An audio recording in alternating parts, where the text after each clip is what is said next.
Thanks for joining us for Encore. On today's show, celebrating freedom of expression and the power of the pencil at Europe's largest cartoon and comic strip festival in France. Over 4 days, around 200,000 people are expected in Angoulême for the 42nd edition, one very unlike the previous years. Under tight security, tributes are being paid to the cartoonists who died in the Charlie Hebdo terrorist attacks in Paris. We'll also discover the world of Belgian cartoonist Hermann and a 24-hour challenge that's putting artists to the test.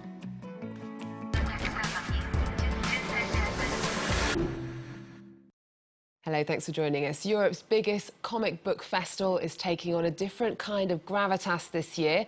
The terrorist killings of the Charlie Hebdo cartoonists in Paris loom large over the Angoulême International Comics Festival. Alex Turnbull is there for France 24. Alex, hello. Thanks for joining us. Now, this year's event has taken on a very different significance to previous years, hasn't it? Absolutely, it's a very special festival this year. Heightened security, police officers in the streets. There are people searching bags at the entrance of the main halls around town. But what's really striking is that you realise that the authors, the comic book artists, the publishers who are here actually, well, nearly all of them knew the cartoonists who were shot dead earlier this January. They, some of them mainly just bumped into them during a conference here in Angoulême, but many of them actually knew them personally. And you have to keep in mind that Georges Wolinski, who was killed in the Paris attacks, was awarded the grand prize of the city in 2005, and he was a close friend of the curator of this the large exhibition that they've set up to celebrate Charlie Hebdo, and the visit with him was a very emotional moment. So there's this feeling that people here, the city, is mourning the dead cartoonist, but it's also a great opportunity for everybody to rediscover the humour, the dirty jokes of Charlie Hebdo. There was a ceremony yesterday we attended with the mayor, who paid tribute to the dead cartoonists. Angoulême in southwest France, French capital of the cartoon. But this year there's less comedy in the comic strip as the annual International Cartoon Festival commemorates those killed in an attack on the offices of satirical paper Charlie Hebdo. Gabu, Wolinski, Tignous, Charb, Honoré, this 42nd edition of the festival is dedicated to Charlie's cartoonists. In town, around 40 front pages have been plastered on election panels, and a new Charlie Prize will be awarded to those defending freedom of expression. Charb, Wolinski, Tignous were regulars at this festival, so there's been a very swift effect after the attacks to support these cartoonists and to pay homage to Charlie Hebdo. Normal programming has been suspended at the Cartoon Museum too.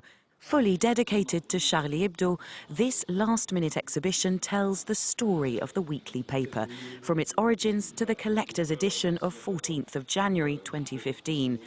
60 years of French stories, 60 years of international stories, digested and retold with a flippant pen. Looking at the front pages of Charlie, you realize they're ahead of the curve in a lot of subjects. Contraception, nuclear energy, which is hotly contested. Very early on, this paper made itself the flag bearer of certain causes, like environmentalism and feminism. It's this political edge that this year's festival is celebrating, in an homage poised between laughter and tears. And the 2015 festival is a time to remember the victims of the Charlie Hebdo attacks, but artists and organisers also want to show that life goes on. Alex, what are the other highlights of this year's festival? Well, my personal favourite will have to be the exhibition around Jiro Tanigushi's work. He's a Japanese comic book artist. They call them mangakas because they draw mangas, and they're very popular in France. In fact, roughly a third of all comic book sales in France are mangas, and he was one of the first to introduce them in Europe. His style is amazing. It's clear, it's poetic, and I'm sure that's going to be one of the highlights. There's also quite a large Asian delegation here. We're standing here in the Taiwan Hall, but there's also quite a large delegation from mainland China. It's, you know, the two of them are emerging scenes, and it's really interesting to see how these comic book artists coming from these countries, well, you know, take an interest in telling their story, in trying to get people to understand what their modern history is like, and that is really my two main favourite spots. But the best guide around town will have to be the festival's executive director, and we asked him what his personal favourite would be. Because we're all affected by childhood, my personal favourite has to be Bill Watterson's Calvin and Hobbes. This little boy who sees the world very stoically, he's amused by it. It's innocence above all, but combined with a clear commentary. I think he's really interesting, very philosophical in fact. And then there's his tiger who comes alive only when you look at it, but when adults look at it, it's only a cuddly toy. So yes, I'm really fond of Calvin and Hobbes and this great creation by Bill Watterson. So many things going on there. One of the other highlights is a 24-hour cartoon challenge. Tell us about that. Yes, if we joined a fraction only of the 500 or nearly contestants who joined in this 24-hour comic, their goal to produce a 24-page comic book in just 24 hours. Final moments before countdown. There's just enough time for Alex Turnbull, the instigator of this comic book marathon, to address the troops, the pros in Angoulême and hundreds of amateurs online. They all have 24 hours to produce a 24-page comic based on a given theme, this time a rather disturbing news story. A girl is not allowed to board a plane with her puppy, so she drowns it in the airport toilets. It's panic stations! But that's what inspires me. The first thing to do when you start a 24-hour cartoonathon is to really think about what you're doing. You shouldn't jump straight in and start drawing. You need a story. But I don't do that. I jump straight in. Pencils dancing on paper. Each artist has to sketch a storyboard and design a character. But as hours go by, time takes its toll and all struggle to stay focused. As this is the first time I've done a cartoonathon, I really don't want to mess up. I want to finish. I have to be careful I don't get tired. So as long as I'm on form, I can really get my head down. Brigitte and Louis have worked hand in hand for years. A challenge like this one keeps them on their toes. The problem with cartoonists is that we always draw in the same way, and so we get stuck in a rut. So this is really a kick up the behind. Inspiration can take many forms. And for many here, a search engine online often provides much needed help. It was funny early on when we all started using Google Images. When you looked at students' cartoons, they all had the same helicopters, for example, and it was the first helicopter photo that came up on Google Images. Time is up, time to pack. Despite a sleepless night at the drawing desk, some here simply couldn't meet the deadline. I was a bit late getting started. I really like what I've done, even if I've only done 14 pages. But you know, I'll try to finish it later. One last group photo to celebrate before a well-deserved nap.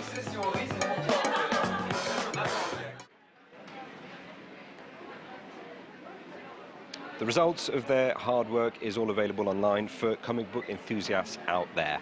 OK, Alex, thank you so much for joining us from the Angoulême Festival.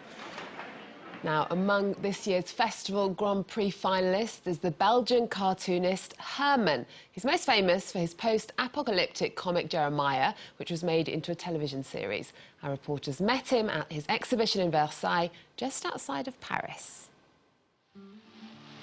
In the Hermann family, playing at cowboys has long been a popular pastime. Both father and son make a mean match for Clint Eastwood. Yes, Hermann is a very wanted man, especially here among his fans. Le pirate principal. Ouais, si c'est possible, si c'est possible, c'était d'accord. Évidemment, c'est possible.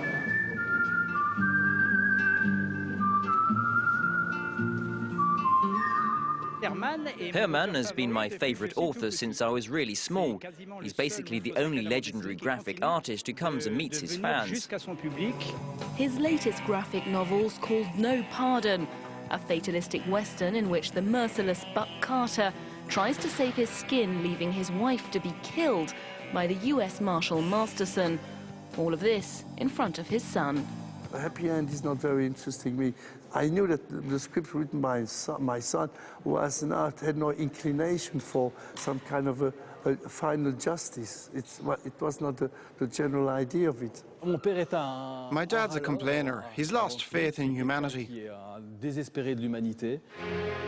Born in 1938, Hermann trained to be a cabinet maker before he swapped carpentry for drawing. In the 1960s, the comic strip artist Greg spotted his talent. Together they created the series Comanche. In 1977, he struck out on his own with Jeremiah, the comic strips based in a post-apocalyptic world. His work since then has ranged from meticulous attention to detail in these medieval scenes to the politically charged Sarajevo tango, in which he criticizes the war in Bosnia. Hermann Sr. draws, and his son writes the script. After 4 books together, they're open to criticism. Partially he's pushing me. Sometimes he's reproaching me things, but without aggressivity. It's because he says, listen, sometimes I wanted to tell you something since quite a while, but I didn't dare to do it. But I said, that's the mistake. You have to tell me, because the more you shut your mouth, the more I do bad things, you know. So it's please don't slap my face if you have to, but please do it. A touch of humility that belies a highly respected graphic duo. Hermann and Hermann are headed off into the horizon, with many more adventures to come. And we'll leave you with images from the cartoonist Jiro Taniguchi, who's the guest of honour at this year's festival. There's more news coming up on France 24 after this.